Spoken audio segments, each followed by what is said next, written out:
আসসালামু আলাইকুম আরব আমিরাত প্রবাসী ভাইগণ, আশা করি আপনারা প্রত্যেকে ভালো আছেন। আরব আমিরাত হতে একটি বিশেষ সংবাদ। আরব আমিরাত 10 দেশের অংশগ্রহণে শুরু করলো সামরিক মহড়া।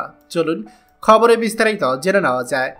সংযুক্ত আরব আমিরাত কর্তৃপক্ষ জানিয়েছে, সোমবার দেশটি ডেজার্ট ফ্ল্যাগ 9 নামে একটি যৌথ সামরিক মহড়া শুরু করতে যাচ্ছে। এটি 3 সপ্তাহব্যাপী চলমান থাকবে।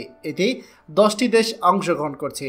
সংযুক্ত আরব আমিরাতে স্থানীয় গণমাধ্যম এই তথ্য নিশ্চিত করেছে। অংশগ্রহণকারী দেশগুলোর মধ্যে রয়েছে তুরস্ক, সৌদি আরব, ওমান, কুয়েত, যুক্তরাষ্ট্র, দক্ষিণ কোরিয়া, ফ্রান্স, যুক্তরাজ্য এবং জার্মানি। সংযুক্ত আরব আমিরাতে প্রতিরক্ষা মন্ত্রণালয় এক বিবৃতিতে জানিয়েছে, 2024 সালের জন্য বহুজাতিক যৌথ মহড়া ডেজার্ট ফ্ল্যাগ 9 শুরু করতে ভ্রাতৃপ্রতিম এবং বন্ধুত্বপূর্ণ দেশগুলোর বিমান বাহিনী সংযুক্ত আরব আমিরাতে ভূখণ্ডে পৌঁছেছে।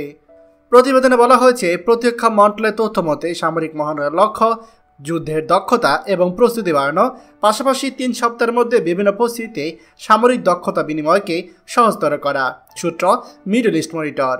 প্রিয় আরব আমিরাত প্রবাসী ভাইগণ, আপনারা প্রত্যেকে জানেন যে বর্তমানে সংযুক্ত আরব আমিরাতের পার্শ্ববর্তী দেশ ইরানের সাথে ইসরায়েলে কী পরিমাণ গ্যাঞ্জাম চলছে। আর এই অবস্থায় সংযুক্ত আরব আমিরাতে যুক্তরাষ্ট্রকে সাথে নিয়ে এই রকম একটি মহড়া অবশ্যই ইরানের চোখে পড়বে এবং ইরান অবশ্যই এর বিপরীতে কোনো অ্যাকশনে যেতে পারে বা তারা নতুন করে হয়তো আরও কোনো অস্ত্র মহড়া চালাতে পারে তাদের দেশে। আর এটা নিয়েও কিন্তু আন্তর্জাতিক মহলে আবারও আলোচনা সমালোচনা শুরু হতে পারে। আপনাদের এই বিষয়ে কী মন্তব্য অবশ্যই কমেন্ট করে জানাবেন। খবরটি আমাদের আরব আমিরাতের সকল প্রবাসীর সাথে এখনই শেয়ার করে সবাইকে এই গুরুত্বপূর্ণ খবরটি জানার সুযোগ করে দিন।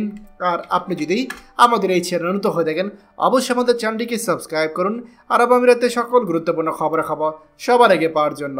ধন্যবাদ সবাইকে। আমাদের সকল ভিডিও আপডেট সবার আগে পেতে আমাদেরকে সাবস্ক্রাইব করুন।